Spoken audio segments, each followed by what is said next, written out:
Welcome to the NFL playoff of 2021. Here we are, Colts at Bills. Colts with the balls first. They failed. Punt. They'll do anything. Hopefully Eric Mold sets up the Bills in good field position on their first drive. Flu's going to look around for Andre Reed on the right side. Tipped away. Knocked in the pool for the Colts. That's not a Bills touchdown. For the Colts, and they got their shot. At about midfield. Manning looking around. Tries to find Edgerrin James going deep. He hits him. 20-yard line. Next play here, Manning looking around, has a tip toss it to James. James goes back to Manning. Rejected, nothing, no gain for the Bills no gain for the Colts on that one. One play later, Manning looking around, trying to find Edgerrin James in the corner, knocked away by the Bills, and this time the Bills get their pick, the counter of the Colts pick, so it's touchback, goes back to the 20. The Bills on their next drive, it's a Bills kick, it's a wide right. What else do you expect? Manning got the Colts in good position, but now Vanderjack wide left for the Colts. So here we are, midway through the second. Flutie looking around, he finds Ontario Smith wide open. Ontario simply racing, spinning in. 7-0 lead the Bills. Now Colts, it's their last chance of the first half. So again, Vanderjack this time wide right for the Colts. So the Bills get the ball, start the second half. They go for another kick. And this one's in good. 10-0 leads Buffalo. So now here we go. Now Manning dropping back, looking around. He finds Edgerrin James again. Edgerrin James was on fire in this one, literally. So 19-yard pass sets up this touchdown try for the Colts. Peyton Manning, Ken Dilger, Marvin Harrison. Not exactly a kind of normal three-way combination you'd expect, but there you go. 7-10 leads Buffalo. 7-10 leads Buffalo still. And Flutie races on in. Nobody even looks at him. Doug Flutie for 16. For a nice 25-yard scamper for the end zone. That leaves it was 17-7. Leads the Bills into the fourth. Manning, Dilger, down at the 16-yard line. And once again, Manning finding his favorite target, Ken Dilger. This time open for 6. So now the Bills lead by 3. They're gonna try to get something going here. Another deep pass. Looking around Flutie. Nope. Yes. Not the way Flutie wanted it. His third interception for Doug Flutie. And now Peyton Manning. Here we go from the 20. On the very next play, Manning, there's a bomb to Marvin Harrison they did so many times in the 2000s. Of course, this is based on 1999. Marvin dives in. Now the Bills, 49 seconds left for the Bills after the kickoff. Score a touchdown. It's a lot of time in NFL Blitz. You'd be surprised. Flutie fakes up the defense. He finally decides on Molds and gets the Bills into Colts territory. And then, for the big play, Flutie, Molds, gold. Buffalo leads 24-21, and so that's the last chance for the Colts. Peyton Manning dropping back, runs out of time, just chucks a prayer up to Marvin Harrison. The prayer is rejected as the Bills will be moving on in the NFL playoffs. All right, welcome everyone. Oops. All right, here we are. It's Seahawks and Rams. Seattle's a 3, Rams the 6. First round of the NFC playoffs. By the way, it's St. Louis in the game, LA in real life. And here we are. Second down and 9 early on in the game. First drive for Seattle. Matt Hasselbeck dropping back. And intercepted by Will Witherspoon. Nice catch by Witherspoon. Anyways, the Rams were able to take advantage of that interception later in the same drive. Mark Bolger dropping back. But third down to Burton. Open catch. Cool as a cucumber from Bolger. And that puts the Rams up 7-0 on the Seahawks. Now, Seahawks are going to punt their next drive. And the Rams are going to get a little further for Josh Brown. Nice kick. Not a nice person on Brown. If you look it up, if you want to know why. Nice. Brown 54 yards and it's good. 10-0 lead the Rams right now. The Seahawks about to hug the ball, fight back. And what happens here is a great, nice screen to Julius Jones on the outside. Jones the 50, over the 50. That's not the good play. What happened here is that Hasselbeck is out. He wouldn't be out for the game, but he'd be out for a good period of time. However, the Seahawks were able to get in the field goal range, or so they thought of Amare, just short for the 52-yarder. Now Rams, once again, the Rams recover from a Seattle mistake.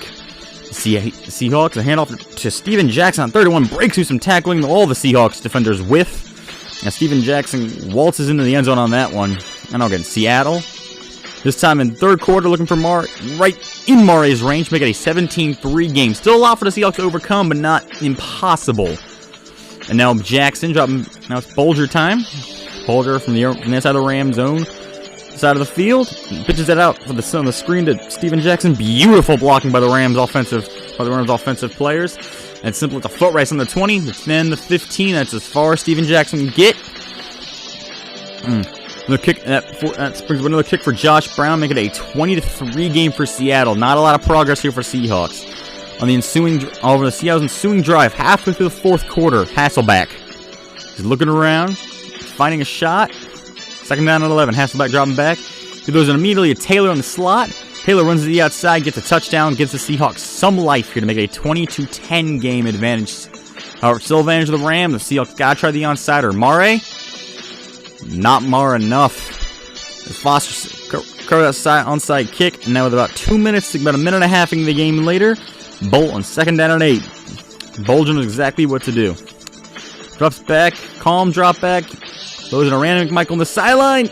Diving. Michael dives into the end zone, making a 27-10 game, and that was basically all she wrote. Last chance here for the Seahawks. Dropping back. And fourth and 12, 15 seconds, no timeouts, almost impossible just to put that little exclamation point on top of the victory. Hasselbeck to chuck it up. Way over TJ Hushmanzada's head, not even close. Rams would kneel, and they would be moving on to the divisional round of the NFC playoffs. Thank you for watching this part of the video, and we'll go to the next highlight. Here we go, Buccaneers and Redskins. I know they were called the Washington football team in real life today, but this game was made back in 1993. They were called the Redskins back then, so we're going to call them that for this because this is the game. Anyways, Tampa had to punt their first drive out. Come on, thank you. Tampa had to punt their first drive out. Handoff, so the Redskins, they hand off to 30-yarder Ernest Binder. He gets about the 30-yard line. Nice running, and boop! The ball comes right out of his hand. That was picked up by Santana Dotson. And that was Redskins' first offensive play of the game. And this is when it got fun for Tampa Bay. DeBerg, immediately. Play action to Reggie Cobb. And completely fakes it the entire Washington defense. He throws a bomb to a wide open Lawrence Dawson in the end zone. That makes it 7-0. Once again, the very next play after kickoff return. Rippin. He's going to hand off to Binder again. This time the entire Buccaneers defense swallows that up. Fumble. Picked up by Tiggle. Not Tuggle. Tiggle. He gets it down to the 10-yard line.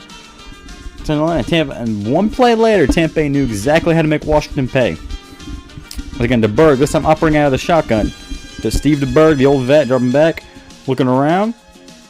He finds Ron Hall this time. Spread the wealth a little bit. Finds Ron Hall in the back of the end zone. 13-0. Eddie Murray's extra point attempt was blocked, so the Redskins have some light at the end of that tunnel. Washington dropping back. Ripping. Running around this pocket again. He finds a wide open Ricky Sanders. About the 30-yard line. Ricky will go to 25. 20, 15, 10, 5, and no further. Down to the 1. And about another one. The 4-yard line. 56 yards in that one, by the way, to end the first quarter with Tampa Bay leading 13-0. Now Rippin, later on, 2 plays later. Rippin, play action to Ricky Irvins, the backup.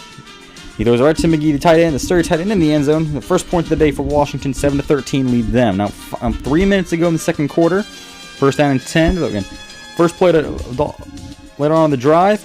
Reggie Cobb just bulldozing through several different Redskin defenders to make that a 20 to make it now 20-7. Rippin, another big play action. They need something deep. And they found Ricky Irvins in the play. They received the play action. Will race past any Tampa Bay defender to get a 20-yard. They get a nice touchdown right down the middle of the field to make it 14-20 before the half. Now this is a smart play by Tampa. Play action from the Berg. Once again, the bomb to Dawsey. This time, works again. They call it the entire Redskins limping. Now this time, Dawsey instead of just going for the touchdown, decided to go out of bounds. No, he couldn't really make it. And Eddie Murray makes up for the block earlier in the game. Is now Tampa Bay leads 14-23 at the half. Some pitiful defense here from Washington. Rippin one kind of drop back. He's looking around the pocket. He's searching. He finds Ricky Sanders open again. Again, a deep pass is just worn out defended today. Ricky Sanders has one defender to beat. This time he does. 10-5. Touchdown, Ricky Sanders. Calling from Margaret, calling from the president. Again, 21-23. Tampa Bay's next drive. It's 4th down and 1. This fails. This is going to go backfire totally on Tampa Bay. But they got all the confidence work because Reggie Cobb just can bulldoze through anything, can nose anything. That gives them. Now this play was an interception. My editing software kind of messes up. It was an interception from by Washington, picked up by Tampa Bay's Covington. However, Tampa Bay would also be in the given spirit as DeBerg, who's been playing so well today. Second down 8, 2 plays later. DeBerg dropping back. He's running around his own pocket, looking for a man. He finds Hawkins down the field, directly caught by Johnson at the 20. 25. He'll take it to almost a 30-yard line. Now, a little later on, this is in the fourth quarter. So this Washington, this is Washington's last chance. They need something to really happen. 4th down 16. They need a miracle to pull this off. Rippon's dropping back. The coverage is pretty good for Tampa. Rippon, he's looking around. He tries to find McGee again. Nope, incomplete. Reggie Cobb would take advantage of that and rush for another touchdown. 21-37. And this is just the icing on the cake for Tampa Bay. Play action again for Rippon. He's looking around. He's trying to find an open option. Boop. The entire Tampa Bay defense converges. And Jimmy Williams, who got 1 sack earlier in the day, only sack in the day, by the way, waltzes on in as that. So essentially something clinch up Tampa Bay's win to the divisional round at 21-43. And right before the very end of the game, Ricky Sims would get another passing touchdown, make it 28-43, but it doesn't matter as Tampa Bay will be moving on to the divisional round. Thank you for watching the Saturday slate. Let's see what happened. Now let's see what the Sunday slate. Here we are, Tennessee and Baltimore. It's the AFC wildcard game, 4-5. Tennessee to 4, Baltimore to 5. And we're jumping straight to the second quarter because nothing happened in the first. A bunch of punts. So it was a first chance for the Ravens. Matt Silver missed that kick. However, Tennessee couldn't recover anything. They had to punt. So we're 3 minutes into the second. And Jamal Lewis is gone. No one's going to touch him at all. 30, 25, 20, 15, 10, 5. End zone. Baltimore's up 7-0. Halfway through the second. And the only big play of the day. Now, right before the end of the second, another Tennessee punt led to this chance for the Ravens, but Albert Haynesworth denied that. Yes, Albert Haynesworth, the same one who the Redskins signed to the worst free agent contract of all time. That Albert Haynesworth. So jumping in later on, second half after the kickoff, and Eddie George copies exactly what Jamal did earlier in the game. It's 40, 30, 25, 20, 15, 10, 5. You get the shebang. Touchdown, he's in, and yes, that was a touchdown. It was 97, the ref says. Anyways, Ravens found Kyle Bowl really ineffective, so they went to Cordell Stewart, but he wasn't much better. It picked up right there by 26, I believe that's Schulters, and Tennessee would absolutely capitalize on this. McNair coming out of shotgun, Drew Bennett coming in motion, I believe it's Calico coming in motion, and immediately bombs it straight to Drew Bennett. Ravens didn't see it coming. Touchdown, 14-7 after the extra point, and now once again Cordell run around. Cordell's got speed, but he has a bad decision-making as he tries to throw the ball to L. It gets picked up by Ryan Long, a defensive lineman of all things. Third, and that would lead to this run by Chris Brown, not Eddie George. Eddie George got injured earlier in the game. And touchdown right there to Brown. He's easy. And 21-7 leads the Titans. And now Baltimore is getting desperate. Late in the third, they're going to go for 4th and 14 in their own territory. Cordell, not even close. Overthrow simply rockets the ball past everyone, and the Ravens will go back to Kyle Bowler after that. And that will lead to this run from another great run by Browns. Let me slide in through a bunch of Ravens defenders. 28-7 at that point for Baltimore. And now they're up by this much. A kick is just icing on the cake. Then he's got power, he's got distance, but he doesn't have the accuracy. As now it's 20 as he misses the kick, and the Ravens use that little shred of momentum to get something going. That big catch to Todd Heap right there. And then a couple plays later, this short, easy run by Jamal Lewis to make a 28-14 game. And you know what happens when you're this late in the game. You know what you got to do. On-sider. Stover tried out, hoping to get a good bounce. The bounce is there, but it's not quite enough. It's Calico recovered that in the 38. However, another net knee kick did give the Ravens life. Right before the 2-minute warning here, Bowler dropping back. He finds Kevin Johnson, an absolute bullet right there. Johnson could not speed number 31, but he could. That would have been a 6. And let's see how much that touchdown saving tackle matter. 4th and 10, Bowler on the bootleg looking around, and Ryan Long, the guy who made the interception earlier, absolutely clocked him. Bowler now and this is the afternoon on the cake. You're already up by 14. You're running the ball, and this is not what Baltimore wanted to see. Chris Brown shrieking on the sideline in his own long touchdown, and the Titans made that 35-14 would be the final. Tennessee is moving on to the divisional round. And on to the next highlight. All right, here we are. Bears and Saints. This is the wild card round playoffs. Bears are the 7, Saints are the 2. Coming in, this is an NFL Blitz Pro, made back in 2003. And the opening kickoff for the Bears, Merritt gets about the 30-yard line. Oregon knocked it out. And the Saints get a touch on the opening kickoff. I'm not even the one returning it. Just a great play for the Saints. But it wouldn't get much better. The Bears would be able to bounce back from that. First drive, Cordell We got Cordell Stewart running around. An easy bootleg touchdown. The original cover athlete of the original NFL Blitz, making his name known. And now 7-7. It's all 7-7 all. Saints ball early in the second. They just ran. Both teams traded punts with most of the running games. Now it's Aaron Brooks running back, looking to throw. Intercepted by Mike Brown on his first pass of the day. Not exactly the start he was looking for. And just a few plays later, Cordell. No pressure. So he finds Gilmore in the end zone. Yes, that is a touchdown. You don't need to actually have possession in the end zone. You just need to be with the ball over the end zone with no possession. It makes any sense. Anyways, moving on. Moving on to this. Aaron Brooks, once again, he's trying to fire deep. The second pass of the game, picked off by, I think it's Jeffrey or Jeremy Uzma. And later on that same drive for Chicago. Cordell, looking around. You got to do time. He finds Kevin White. I think it's Kevin White. Colby White, I'm not too sure. Anyways, gets on fire there. Yeah, it's an NFL Blitz Pro still. And now one play later, Stewart to Booker. Touchdown. 21-7 for Chicago in New Orleans. On the road, surprising day for Chicago. And New Orleans looking a repeat of what happened last year, both IRL and in the sim. New Orleans jumping back. Aaron Brooks chucks a bomb up to Joe Horn. With 2 seconds left. No, 6 seconds left in the first half. Well, they do outside run, and does Deuce get in? He does it with a flip. And lose 2 Deuce on the clock.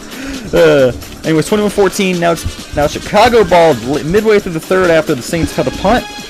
Stewart dropping back. He's looking around. He's got all kinds of time there. He gets a bomb right over the top of David Terrell. Easy 6 right there for Cordell. 28-14. Another Saints punt. Another bomb for Cordell. This time to Colby White. Right past midfield.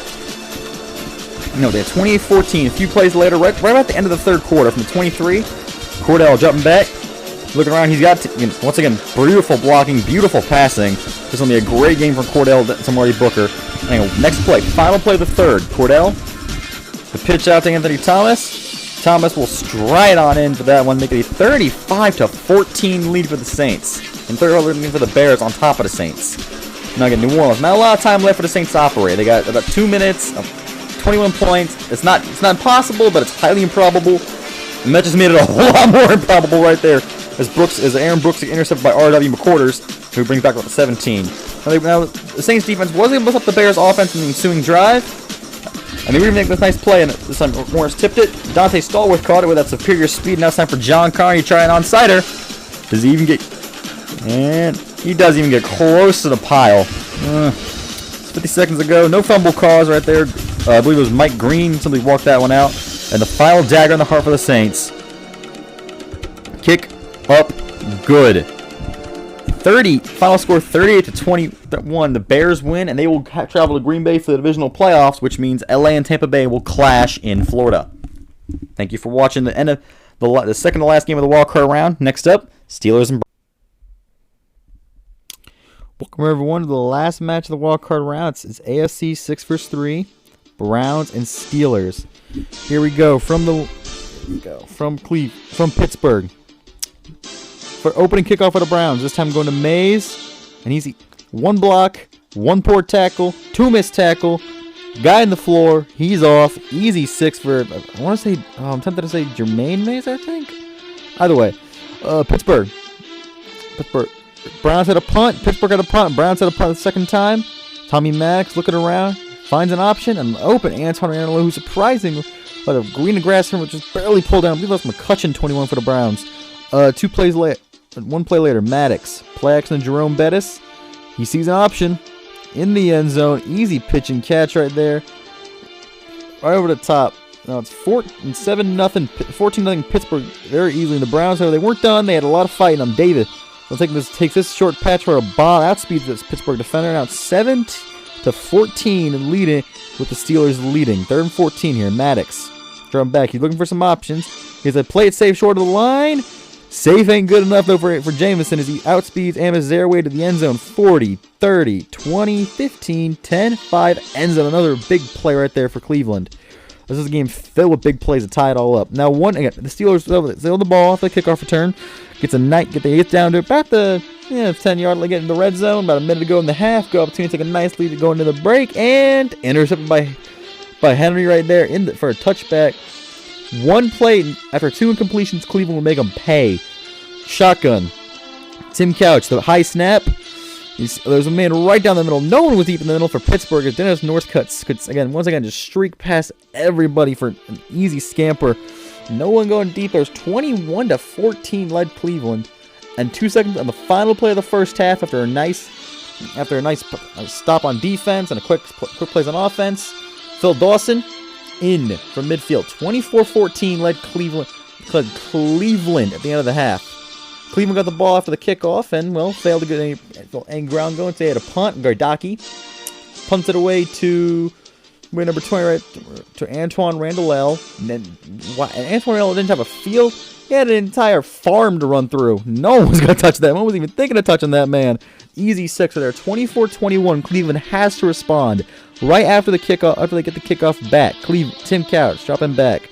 He's looking for options. He sees one right down the middle to Quincy Morgan. Absolutely fantastic organization by Couch.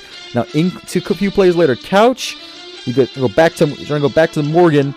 Now, he overthrows him, but a pass interference is called right there on strong 41. I believe that's actually supposed to be Troy Polamalu, but they didn't have his rights for the game. Anyways, Cleveland takes advantage. Pittsburgh shifts their line one way. Tim Couch, being a smart quarterback, tells his quarterback Willie Green to go the other. Green obliges, and an easy touchdown you're going to get right there, making it a 31-21 game. Now, Pittsburgh, first play of the fourth. Jerome Bettis just no effort required for Jerome, as he simply waltzes in for first down territory. Now it's like a 31-21. Pittsburgh still driving here. The clock's a ticking. Mac, they try to bomb the Ward just like in the first quarter, and Hines Ward drops it, and that forces Pittsburgh to settle for a field goal here. Mind you, there's only 2 minutes left on the clock. Pittsburgh decides to kick the ball away instead of relying on their defense rather than hoping for the field position.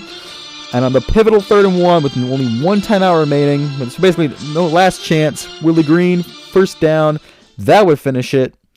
And Cleveland will be moving on to the divisional round to play Kansas City, which means Tennessee will be playing Buffalo. Thank you for watching the Wild Card highlights, and at some point later this week, I will update you on the divisional games. Thank you for